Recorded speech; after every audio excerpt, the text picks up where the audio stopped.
Hello, my name is Holly. I've only been vlogging for about 4 days because I've decided to do vlogs instead of an alternate to a diary, so I'm pretty new to this and I'm very sorry, but I saw your post on memories, and just after I made my second ever vlog I looked at the bookcase behind me and I found my scrapbook, which is from my trip to Australia in 2008.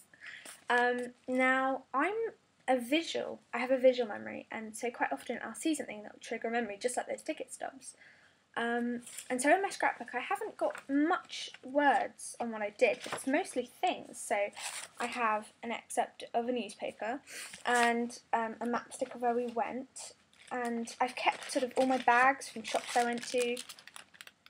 Oh, that was an amazing sugar shop. It was they had all the sweets you could sort of imagine, and there were sort of acidic ones, brightly coloured ones, and when I was, my 13-year-old self, decided to keep some of the sand and the shells that I got in Australia, and one of the pumice-like stones I found on the beaches, and of course the sweets. Now I've got family from Australia and New Zealand, and whenever they come back to visit us, they usually bring gifts, and some of the gifts are usually packets of Minties, and Minties are the best sweets ever. And when we went to Australia, I was sort of overjoyed that you could buy Minties everywhere, and so I bought packet after packet, and since we were on a kind of road trip in 2008, we sort of drove around Australia with me eating these Minties.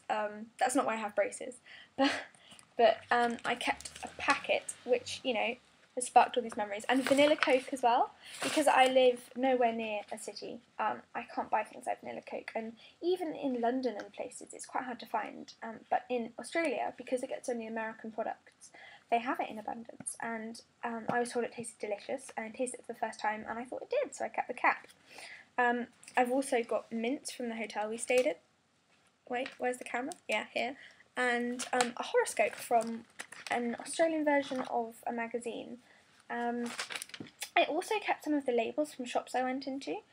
For example, I stayed around Christmas in a town called Yamba, which is a lovely seaside town, and they have a lot of boutique sort of stores. They have a lovely vintage style sweet shop and cafe, and then they have some boutiques, and one of them is called Belinda's. Wait, this is the card for the actual store, and I wrote a little bit there. And this is a card from my purse I bought, which is covered in really cutesy kind of motifs. It's really pretty, it's made out of leather. And this, you can't really see it, is a sort of ink printed fancy illustration of an old woman's shoe, which was under $2. I wish I could buy a nice shoe for under $2, that'd be nice. And what I love best about the scrapbook is when I was staying in Yamba in the hotel, I met a group of Australians. They were from Melbourne, and they were also spending Christmas in this hotel. It was more of an apartment building. And I made friends with them because they're around my age. There was a whole group of them, and a few of them are older. I think 1 or 2 of them are older than me, and then a few of them are younger, and most of them are around my age. And I made great friends with one of the boys called Mitchell, and we sent each other notes because their apartment was just around the sort of side of the building from ours. And what I love is that I've written myself a chart of all the people that I met and how they were related, because some of them were actually related and others were friends, so I've sort of gone, oh, such and such is a sister, such and such is a friend, and I've written sort of like a blurb on all my friends and how I met them, because obviously I knew I was going to forget it all because I have a terrible memory, and I've enclosed all the notes that we sent each other. So we did art on each other's names. There's the one I did, I think. Yeah, that's the one I did. I was big on Mario Kart and Sock Monkeys at that point.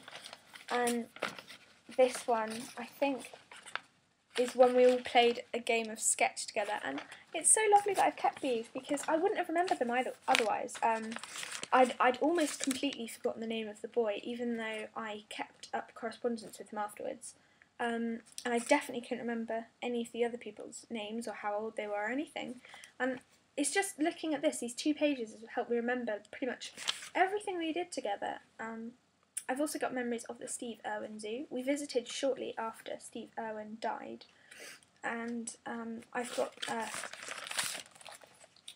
brochure of this. And again, just talking about this and looking at this is helping me remember all the things we went, because we saw all the shows, and I think that's the end of it. But because I have such a visual memory and because it's triggered by things, quite often I'll be tidying my room or throwing some things out and I'll come across something and I will just sort of remember a memory, and it's why I keep a box of all my business cards, because I kind of collect business cards. So if I go to London and we go to a museum, I keep a card for an exhibition or a really cool shop, I'll keep a card.